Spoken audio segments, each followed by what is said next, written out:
You're with Julian on the Brown Note, and as you said, I don't think I've gone to the Oscars and seen so many of the films. Like, it's going to be the Oscars soon, and I've virtually seen everything. So one of the ones I hadn't seen was Minari, which is, I think I've only got the father, the one with Anthony Hopkins where he's got dementia. That's about the only one I haven't seen. Minari is from an American director, and I say American director because this was a cause of controversy. The fact that it was included in foreign categories, I think even at the Oscars. And he said just because it's in Korean and his heritage is Korean, he's an American. It should be an American story, an American film, which has opened a can of worms, really. How do I feel about that? I feel like the special categories are important. For instance, I have seen people saying they should no longer have Best Actor and Best Actress in an ideal world. But what happens is that the overwhelming amount of awards were probably going to men. So they have a separate category where you can recognise people and defeat the historic biases of the system.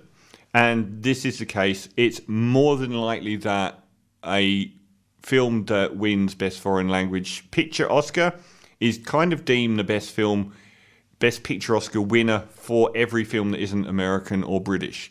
Because the overwhelming number of films that win Best Picture are usually British or American films and have been over the years.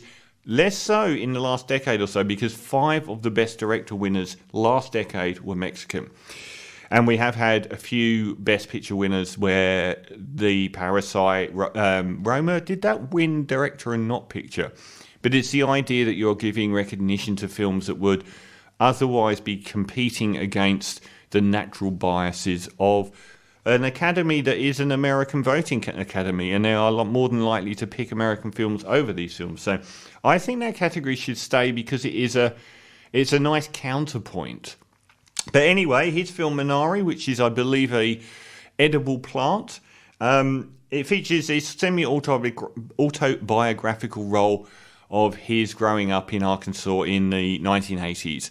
And we get a family arriving, a trailer, the perfect embodiment of this kind of sort of Midwest Scrabble life. So basically the guy played by Stephen Ewan, and I can't believe I saw that he was the first Asian actor to be nominated for Best Actor.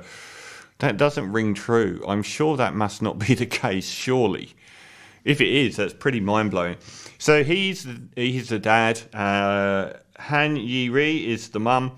And they're a young family with 2 young children who sex chickens. It's an awkward phrase, but they check whether they're male or female. And there is a metaphor in the film a little bit here, which is the male ones are then chucked into the incinerator. But he's very good at it. Amazingly good at it. She isn't so good at it. I felt her pain as someone that turkey plucked for 3 whole days and broke my hand. I do feel her pain.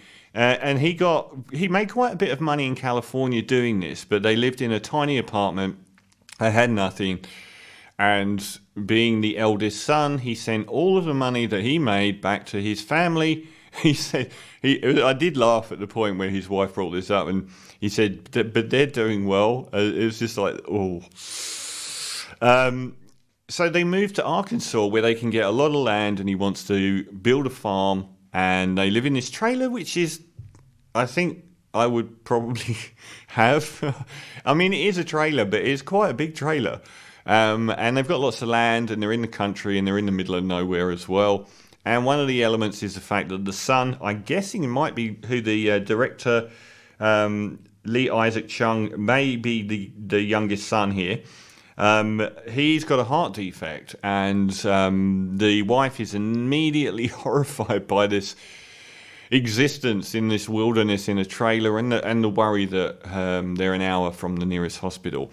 And what happens next is basically the Asian Jean de Florette to a degree. We watch him, he's still with his wife working at this chicken factory doing the bits. and then trying to grow his first crops and sort of coming to terms with rural life in Arkansas. Along the way, he realizes how isolated they are. They're also incredibly religious. They sort of try and make inroads into the local church, which only has about 20 people because it's so isolated. And they deal with the fact that they're worried about their son possibly dying from his heart defect. Along the way, the wonderful... now, who is the... I've got to see the granny's name here. Basically, Han Yi-ri's mum comes to live with them. So she has her own family obligations, and that is to bring this very mercurial, bad-mouthed, swearing and very non-grandmothery grandmother into the fold, which the kids hate at first. And we see everything from the lenses of, you know, the wife and how she's lonely and doesn't like the environment, and the little boy who's scared of everything and told not to run in case his heart gets in trouble. Little girl we don't see much of at all. And also the lead guy, who Stephen Ewan, and his trials and tribulations in growing a crop. It's got lots and lots and lots of awards. I'd say that's a fairly ordinary setup, with the caveat being that it's the Korean experience. Although I would suggest that it would have been a similar film had you replaced that with anything else, because it really is that Jean de Florette hard scrabble in the dirt trying to make it when everything's against you kind of film. And pretty much everything that happens is fairly familiar. It is interesting sort of watching them equate their Koreanness with the, you know, with America. But I think you probably would have got most of what happens in the film anyway. I don't buy the unbelievable acclaim. I think it's beautifully helmed by the director, and I found myself continually sort of magically transported by all the lyrical little moments that happen in their families. I did find it a tad ordinary though. A little bit as it progressed sort of towards the end. I knew that I wasn't going to be surprised by much that happened. Even the tragedies are reasonably tame. It's not like, and I didn't want it to be horrible, but it isn't awful. And I did think that I was, you know, by the time it got to the end, I was sort of, it was already slipping a little bit from my memory. I didn't find it too memorable a film. I didn't find that all of those individual lyrical, magical little vignettes added up too much. I mean, not much happens in the film Nomadland, but I would remember virtually every part of it. Whereas here, I didn't think so. I was a little bit surprised by the acclaim for Stephen Ewan. He's excellent as a dad, really good. But if you asked me to list the performances in order, I would say the grandmother would be the most awards-worthy one, very closely followed by Han Yi-ri as a wife. She's fantastic. She does a lot of very, like, it's written all over her face. At times it's contempt, there's fear, and I really liked her character. I thought it was a really human one. I kind of bought his version of the Jean de Florette character as being quite similar to that, and I think whatever culture and whatever environment in the character would have been broadly the same character. So I was a bit surprised that he was the one singled out for an acting Oscar, when I thought the other two were better. And I don't think I'll remember it very long, but it's a wonderful watch. It's very pretty. It sounds very pretty. It looks very pretty. It's just a little bit limited and a little bit obvious for absolute super amazing Oscar-winning glory. So I don't think it will win anything.